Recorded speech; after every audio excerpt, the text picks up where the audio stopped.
Dagoeneko badakizu zer den eta zertan datzan eragozpen fiskala.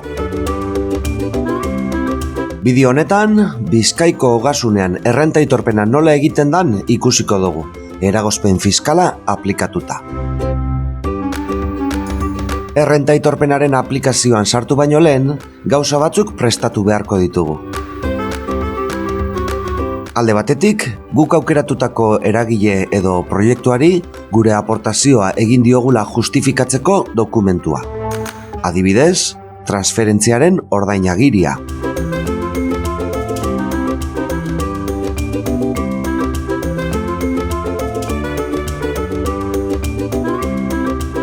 Beste alde batetik, ogasuneko diputatuari zuzendutako gutuna. Gutuna osatzeko, plataformatik eredu bat jarri dugu eskuragarri eragozpenfiskala.org weborrian. Dokumentua jaitsi eta egokitu egin behar da. Norbere datuak adieraziz. Gure izen abizenak, gure nana, nori egin diogun ekarpena eta zenbatekoa izan den.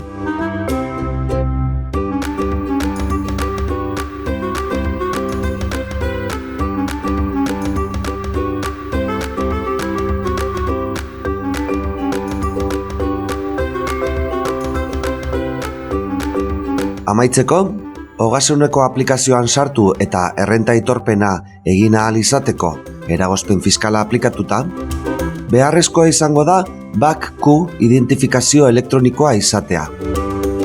Hau eskuratzeko, izenperen weborrian sartu eta informatu zaitez, debaldekoa da.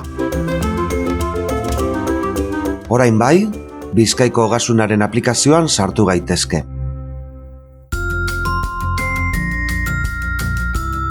Bizkaiko Foru Aldundiaren weborretik aplikazioan sartzeko, egin klik errenta zirriborrora sartu botoian.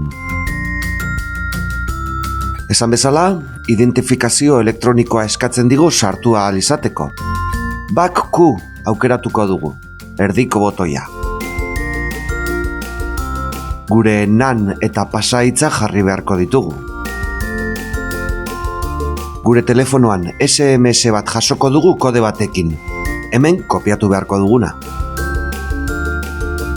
Sakatu jarraitu botoia eta hurrengo pantailara eramango gaitu.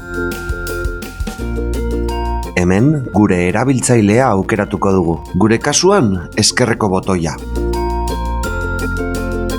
Egiaztatu gure datuak ondo daudela. Eta ondo badaude, jarraitu botoi gorrian egingo dugu klik.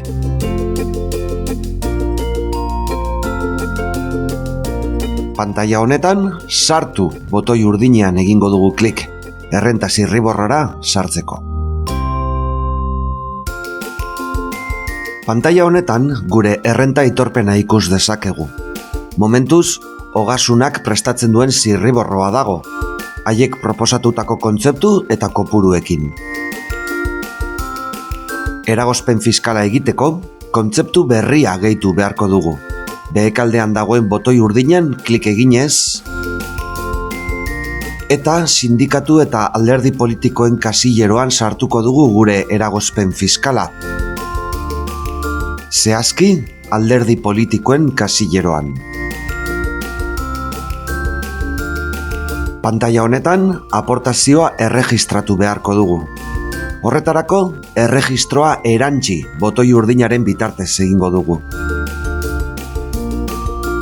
Kasilla honetan, gure eragozpen fiskala aportazioa jarri beharko dugu, bider bost. Hau da, 100 euroko aportazioa egin badut, kasilla honetan 500 euro jarriko ditut. Edo 200 euroko aportazioa egin badut, 1000 euro. Bideo honetako adibidean, 150 euroko aportazioa egin dugunez, kasilla honetan 750 euro jarriko ditugu. Aldaketak gorde, eta hurrengo pantailara itzuliko gara, alderdi politikoi ekarpenakera itzuli, gezian klik eginez. Hurrengo urratsa da dokumentazioa igotzea. Klik dokumentazioa erantzi botoian, eta berriro klikatu artxiboak hautatzeko esaldian. Ordenagailuan prest ditugun dokumentuak gehituko ditugu. Gure aportazioa egin dugula justifikatzeko dokumentua, hau da, transferentziaren ordainagiria, eta Ogasuneko diputatuari zuzendutako gutuna. Kontuz, aurrera egin aurretik aldaketak gorde egin behar dira. Behek aldean, erantzi dokumentuak botoia topatuko duzu. Orain bai, leihoa itxi daiteke eta aitorpenaren laburpenera itzuli gezian sakatu, errenta aitorpenaren hasiera orrialdera itzultzeko. Ondo egin dugula ziurtatzeko, hemen egingo dugu klik. Datu fiskalak, aitortutako datuak eta kalkuluak. Eta ondoren, likidazioaren simulazioa aukeran. Simulazioan konprobatu dezakegu nola alderdi politikoen ekarpenak atalean gure eragozpen fiskala aportazioa itzuli egingo digutela. Konprobazioa amaitutakoan nahikoa da pestaina hori ixtea, aurreko pantailara itzultzeko. Azken errepaso bat egin, konprobatu adibidez alokairua edo sindikatu kuotak ondo sartuta daudela, eta behin dena konprobatutakoan, errenta aitorpena aurkezteko, ezkerrean daukagun aurkeztu botoi urdina sakatuko dugu. Berriro ere datuak errepasatzeko aukera izango dugu, eta behekaldeko aitorpena aurkeztu botoian egingo dugu klik amaitutakoan. Amaitzeko, aurkeztu botoian sakatuko dugu. Eta azkenik, aitorpena aurkeztuta pantailara helduko gara. Tramitea badagoela eginda konfirmatzen digun pantailara.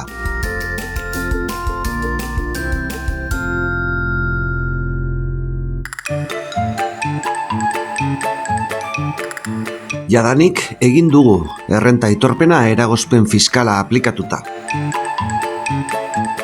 Baina egin beharreko azken pausua, inkesta labur-labur bat osatzea izango da. Plataformak eragozpen fiskalari buruzko datu estadistikoak izan eta informe bat osatu ahal izateko.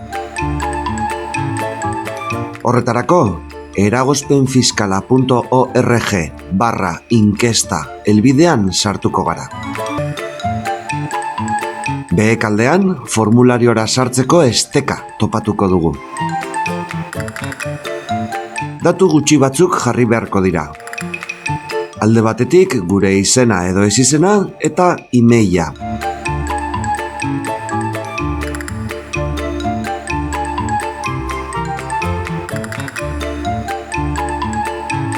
Eta beste alde batetik, nori egin diogun aportazioa eta zenbatekoa izan den.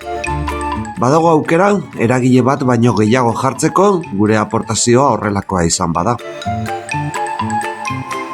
Inkesta amaitzerakoan, klikatu bidali botoian. Honela egiten da errenta aitorpena eragozpen fiskala aplikatuta, Bizkaiko Ogasunean. Ez ordaindu gerrarik. Desarmatu zure zergak errenta aitorpena egiterakoan. Egizu eragozpen fiskala gastu militarrari.